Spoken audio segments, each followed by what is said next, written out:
भिंडी, क्या तुझे पता है ये 11 साल मेरी पूरी जिंदगी गुजरी है तेरे साथ। आलू, तू ही मेरी मंजिल है। मुझे डर लगता था कि कहीं ये दोस्ती खो ना जाए।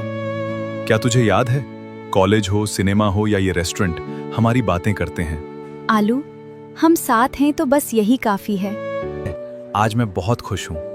बस ये पल यहीं रुक जाए तो कितना अच्छा हो। सच में सुकून मिल रहा है। आज का दिन वाकई खास है। चलो आज हमारे रिश्ते को एक नया नाम देते हैं। मैं कुछ समझी नहीं। अरे यार छोड़ो ये सब, आज मेरे घर चलो, मैं तुम्हें अपनी माँ अरबी से मिलवाता हूँ। माँ देखो तो मैं किसे लेकर आया हूँ। आओ बेटी, बैठो। बहुत प्यारी हो तुम। वैसे कौन है ये? माँ, यही आपकी होने वाली बहू है। आलू, मैंने तुमसे प्यार किया था लेकिन शादी नहीं कर सकती। मुझे माफ कर दो।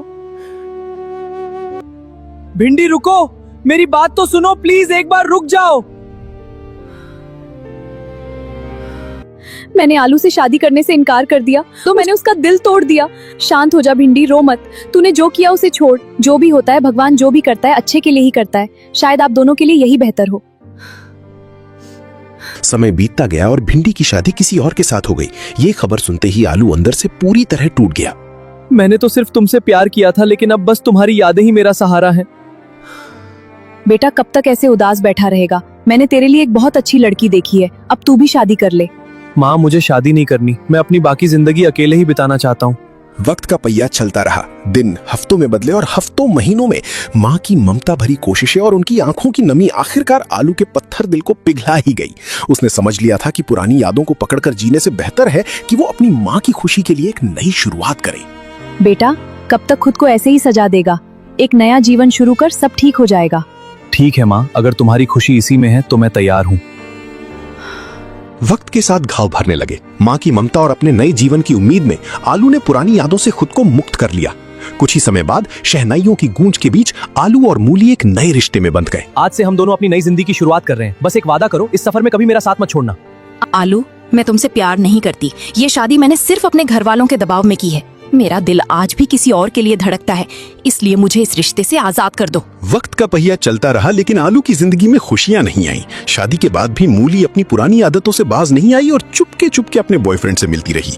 आलू को धीरे धीरे इस धोखे की भनक लगने लगी। मूली, मैंने तुम्हें अपनी पत्नी माना, तुम्हें हर खुशी दी, लेकिन आज भी तुम मुझे धोखा दे रही हो क्या? मैंने तुमसे पहले ही कहा था आलू, मेरा दिल किसी और के पास है। तुम जबरदस्ती इस रिश्ते को खींच रहे हो। एक दिन बाजार में अरबी ने मूली को किसी और के साथ रंगे हाथों पकड़ लिया।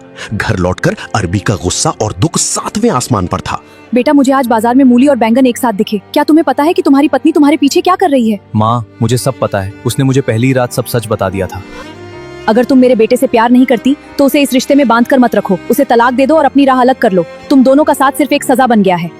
कुछ पल की चुप्पी के बाद मूली ने बिना एक शब्द कहे अपना सिर हिलाया, मानो वो भी इसी पल का इंतजार कर रही थी। कभी जो घर खुशियों से गूंजता था, आज वहां सिर्फ खामोशी थी।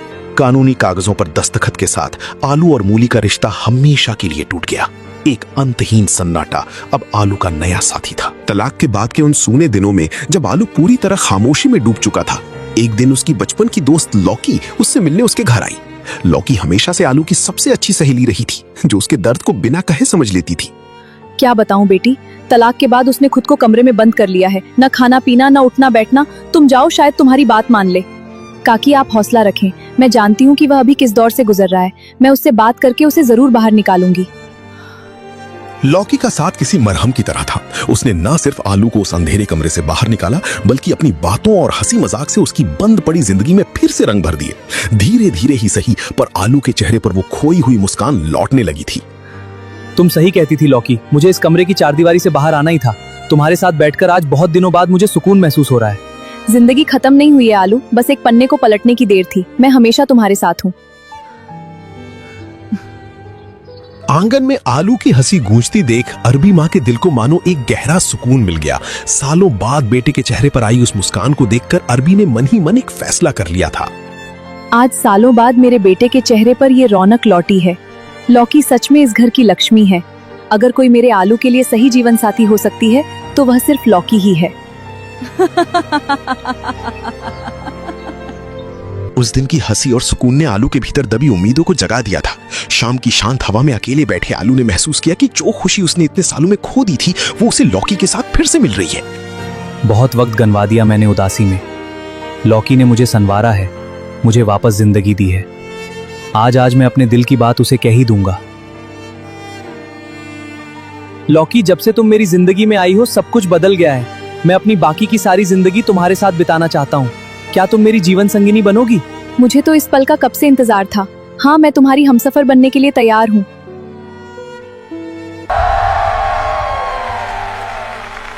देखो जोड़ी कितनी हसीन लग रही है। आज तो पूरा मोहल्ला खुश है। लौकी, आज का दिन कितना अच्छा रहा है ना। मुझे यकीन ही नहीं होता कि मेरी जिंदगी इतनी बदल गई है। हाँ आलू, तुम्हारी जिंदगी सच में बहुत बदल गई है। बस कुछ और दिन और फिर ये सब मेरा होगा।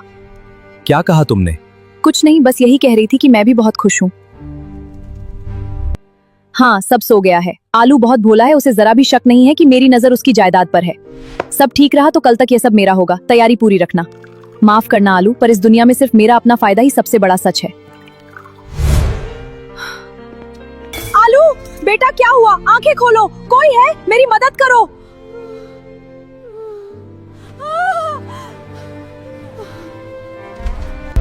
हुजूर, हमारे पास पुख्ता सबूत हैं। यह रहे सीसीटीवी फुटेज और इनके मोबाइल की वो चैट्स जिनसे साफ जाहिर होता है कि यह एक सोची समझी साजिश थी। आलू को जहर देकर मारने की कोशिश की गई ताकि उसकी संपत्ति हड़पी जा सके। अदालत ने सबूतों को देख लिया है। ये वाकई गंभीर मामले हैं। लौकी, तुम्हें तमाम सबूतों और साजिशों का दोषी पाया गया है। अदालत तुम्हें आजीवन कारावास की सजा सुनाती है। वक्त का पहिया चलता रहा और घाव धीरे धीरे भरने लगे। उस गहरे धोखे ने आलू को अंदर तक झकझोर दिया था, लेकिन उसकी माँ अरबी की ममता एक ढाल बनकर उसके साथ खड़ी रही। उसने समझ लिया था कि जिंदगी का असली मकसद लालच का पीछा करना नहीं, बल्कि दूसरों के आंसू पोंछना है। उसने एक नई राह चुनी, निस्वार्थ सेवा की राह। अब उसका जीवन सिर्फ उसका नहीं था, बल्कि उन सभी का था जिन्हें सहारे की जरूरत थी।